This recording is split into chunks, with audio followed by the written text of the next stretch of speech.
নমস্কার বন্ধুরা, আমার চ্যানেলে আপনাদের সবাইকে স্বাগত জানিয়ে শুরু করছি আজকের রান্না। আজকে আমি করে দেখাবো গোটা আলু দিয়ে স্বাদ মতো মাংসের ঝোল। তো তার জন্য এইরকম সাইজেরই আলুগুলোকে আমি নিয়েছি। এই আলুগুলোকে আমি এবারে লাল লাল করে ভেজে নেব। আলুগুলো আমার ভাজা হয়ে গেছে, এবারে আলুগুলোকে আমি তুলে নেব।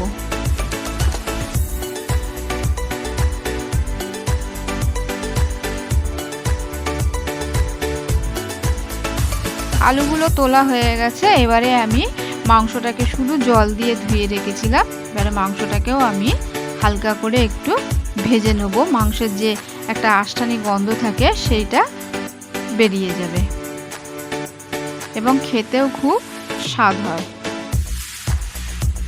মাংসটা আমার ভাজা হয়ে গেছে, এবারে মাংসটাকেও তুলে নেব।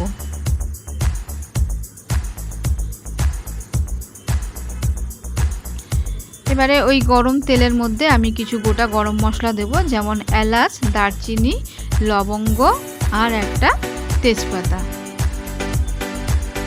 ফোড়নটা একটু লাল লাল হয়ে গেলে এবারে আমি একটা গ্রেট করে রেখেছিলাম পেঁয়াজ, সেই পেঁয়াজটা এর মধ্যে দিয়ে দেব।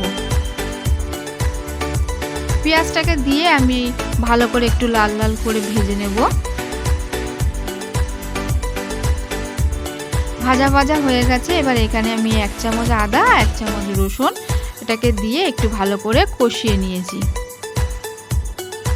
কষানো হয়ে গেছে, এবার এর মধ্যে দিয়ে দেবো পরিমাণ মতো নুন, কিছুটা পরিমাণে হলুদ আর কিছুটা পরিমাণ লাল লঙ্কার গুঁড়ো দিয়ে এটাকেও ভালো করে মশলাটাকে কষিয়ে নেব। কষানো হয়ে গেছে, এবারে আমি দিয়ে দেবো টুকরো করা টমেটো আর দেবো কিছুটা টক দই দিয়ে আবার আমি ভালো করে মশলাটাকে কষিয়ে নেব।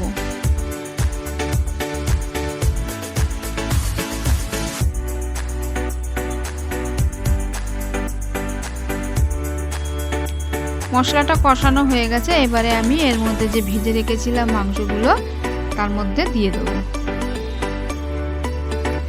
দিয়ে এবারে ভালো করে মশলার সাথে মাখিয়ে নেব।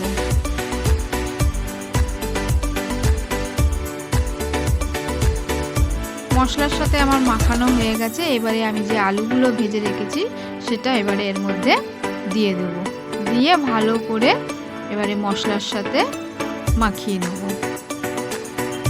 এটা একদম লো ফ্লেমেই করব, যেহেতু আলুগুলো গোটা গোটা আছে।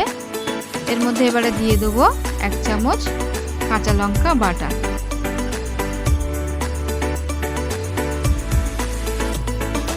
এইভাবে কষতে কষতে আলুটাও সেদ্ধ হয়ে যাবে আর মাংসটাও সেদ্ধ হয়ে যাবে।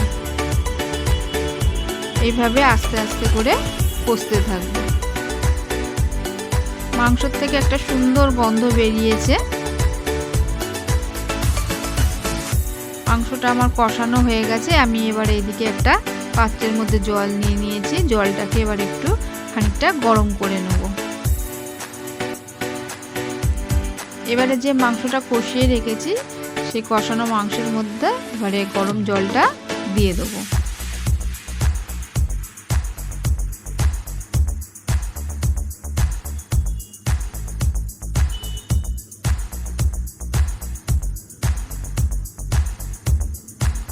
এবারে জলটা দেওয়ার পরে ভালো করে মিশিয়ে নেব।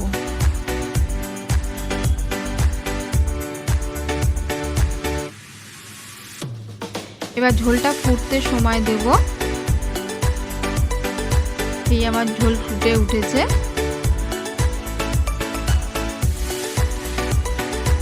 আলুও সেদ্ধ হয়ে গেছে প্রায়। বন্ধুরা, যদি এই মাংসটা একদিন করে খেয়ে দেখবেন, ভালো লাগলে অবশ্যই লাইক করবেন, কমেন্ট করবেন, শেয়ার করবেন অ্যান্ড সাবস্ক্রাইব করে পাশে থাকবেন। নামানোর আগে আমি একটু গরম মশলা দিয়ে দিলাম। এই আমার রেডি হয়ে গেছে আজকের মাংসের ঝোল।